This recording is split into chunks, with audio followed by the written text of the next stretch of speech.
What's up, guys? Nicholas M. Whittier here, back Wednesday, December 13th. Hope you guys have been enjoying my series so far, and I hope I can keep it going.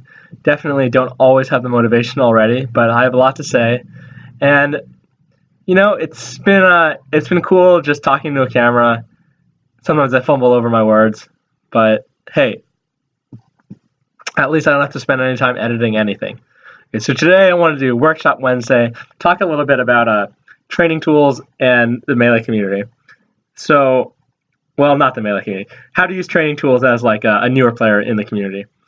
Okay, so there's a lot of things that people talk about pretty regularly on social media or like as part of the Melee experience. And one of the things is newer players asking stupid or generic questions to higher level players. And personally, I think that this isn't such a bad thing and it's kind of overblown. That said, asking the right questions and knowing what to practice is a big part of the game. And you'll get more out of it if you're thoughtful with like what you ask and what you put your time into. So, you know, there was that like time that Fox player asked all the top players like one question and, you know, asked all the top Fox players for one tip. I don't remember if you guys remember this. Like Chillin said like up tilt is really good. I think Lucky said something about like full hop back air, and Leffen said winning is good. So, you know, obviously, you know, Leffen is being like a little bit of like an unhelpful motherfucker there. But at the same time, you know, people aren't going to be mad at him because this is like a really generic question. But, you know, I still don't understand why he couldn't be like, practice your ledge dashes, right? That would be a really good thing to say. So there's a lot of tools out there now for like up-and-coming players. And, you know, back in the day, we used to say like, look at Smash Wars, but that shit is pretty hard to navigate. But now, honestly, there's like, there's SSBM tutorials, you know, there's my blog, there's the whole Melee library on Reddit. There's Reddit in general for asking questions, though I don't recommend that as highly. There's just lots of resources out there. SSBM tutorials is pretty good for like total newcomers, though.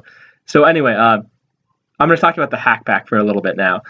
So I lived in Europe in 2013, and I didn't really have anybody to play against, and the Hackpack didn't exist back then. So I just kind of like fucked around in vanilla Melee and didn't really make meaningful progress in my game because I didn't know what to practice. Now, let me talk about the features that I think are really useful in the Hackpack.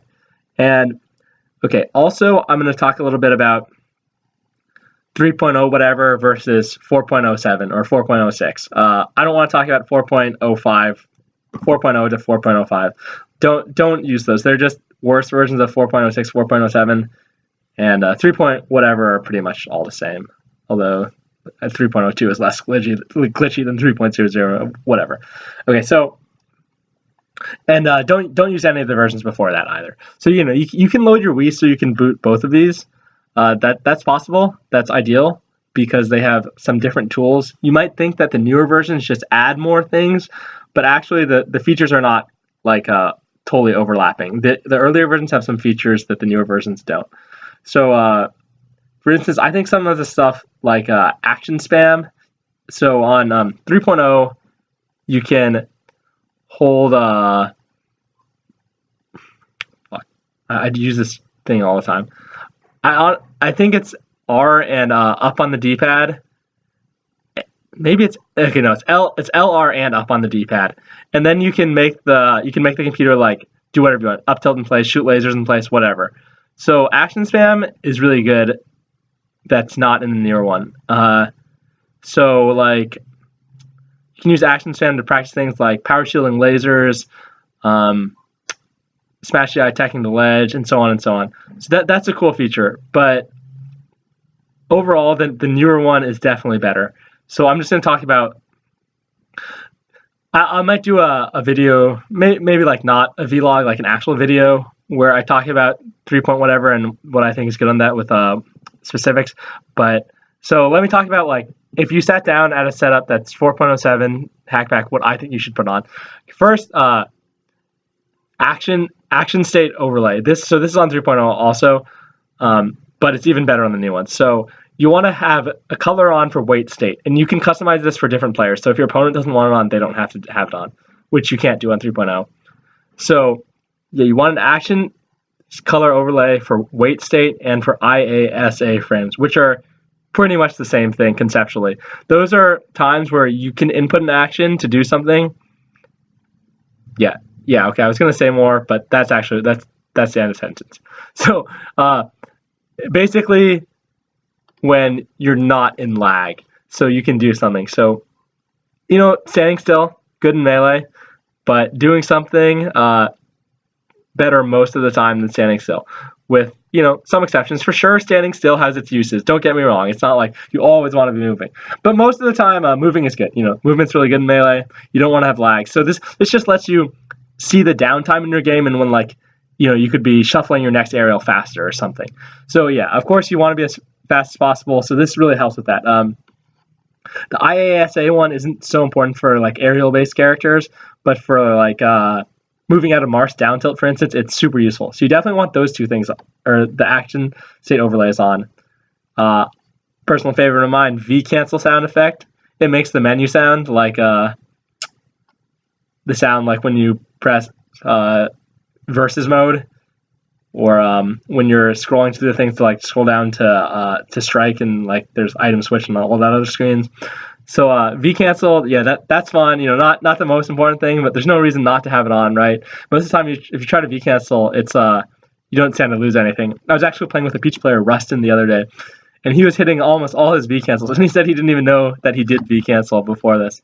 So yeah, that's a fun one. Gives you something to do, get satisfied. In doubles, when I'm feeling good, I hit most of my V cancels too, and it definitely helps a little bit as Falcon. You can live if you smash die and V cancel. Sometimes you can live for 20-ish more %, which is great in doubles where you can actually recover because your teammate can help you. Another thing I recommend is light press L cancel only. So this will make it such that if you full press your L cancel, then you will not get an L cancel. So you want to practice doing all light press L cancels, because when you do a full press, that locks you out of teching, and if you get hit out of your aerial, because if you get hit out of your aerial while you're trying to L cancel, then you'll hit the ground and you'll miss your tech, which is really bad. It gives me so if I nair you out of your nair approach, then you'll get hit by a free knee for me, which sucks, obviously. So yeah, you definitely want to practice with that on. So another cool thing is the frame counter. The frame counter you'll only want to use for solo practice, because it'll be confusing if you have it on when you're playing PvP. But also the frame counter, I think it feels to me like if you just turn it on in the menu in 3.0, it does what I want it to. But in the newer ones, you actually have to kind of tell it what to count, which frames to count. So yeah, it has some default settings in 3.0 that aren't on in the newer one. But basically, the frame counter will just tell you how many frames you're in a specific state. So to do the frame counter, you have to hold L and left. I think L and left on the D-pad, maybe R and left on the D-pad, and then your percent will go to 999, and then you should do whatever. Put yourself in whatever state you want, let's say on the ledge. Then you press up on the D-pad, and it'll lock you in that state. And then you press L and left on the D-pad again. Sorry if it's R and left. It'll be obvious. I don't know. This is something that I guess my hands know. I thought I knew consciously, but I guess not. And then so after you did this, so left on the D-pad, then up, then left on the D-pad again, then it'll count the number of frames that you're in that state. So for instance, when I'm refreshing the ledge as Falcon, I will want the percent to read as 0, because that'll mean I spent no idle states grabbing the ledge. And you can have more than one port on, so you can have all 4 ports on, and then you can set all the percents to count different frames. So definitely dick around with the frame counter in solo practice. Get your ledge dashes perfect or whatever. You can use it for other things too. Frame counter, definitely worth a tutorial watch. If what I said wasn't clear, Gravy has a 3-minute tutorial or whatever. It's also it'll say just the same thing I said, but with the visual screen on.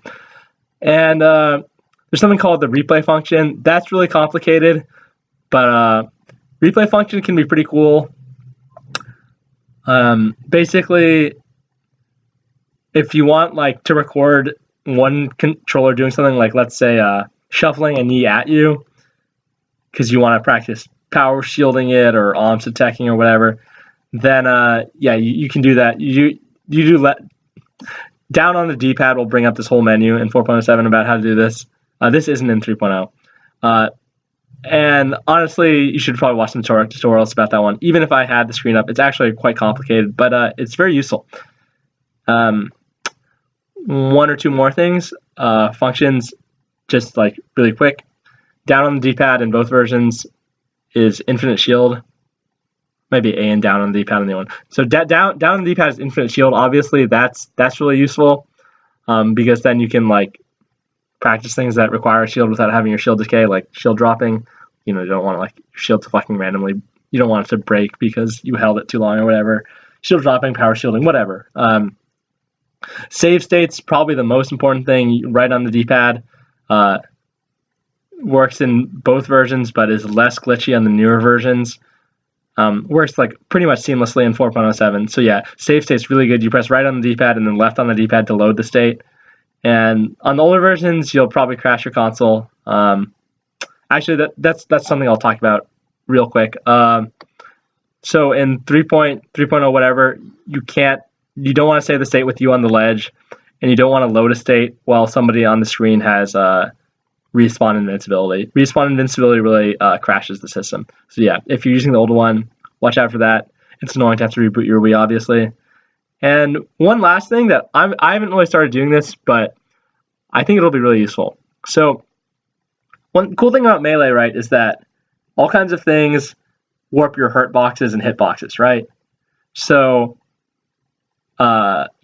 especially hurt boxes is mostly what I mean when I say that.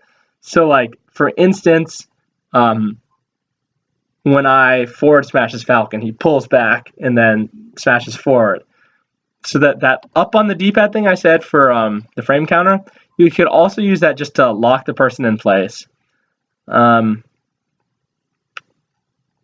So, for instance, sometimes it's hard for Falcon to knee Sheik after she up Bs because she gets really low to the ground.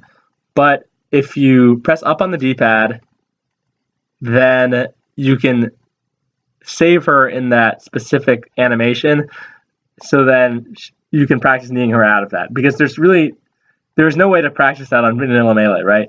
The lag ends and then her hurt box changes back to its like neutral or whatever you want to call it, its standing position. So yeah, using up on the D-pad to make people's hurt boxes what you want to practice on seems like it could be really useful. I'm going to start doing that. And X and up on the D-pad also makes people have no knockback, so you can actually practice like hitting them in place without having to I don't know, reset their position after you hit them every time, which is very helpful as well. All right, I hope you guys enjoyed this one, this Workshop Wednesday. I definitely just kind of rambled about fucking random shit in the Hackpack. Not the most organized vlog, but I hope you can take away some things from it. And feel free to ask me questions on Twitter or through whatever medium you want. So I'll be back tomorrow. I forget what I was going to do on Thursday, but until then, have a good day, guys.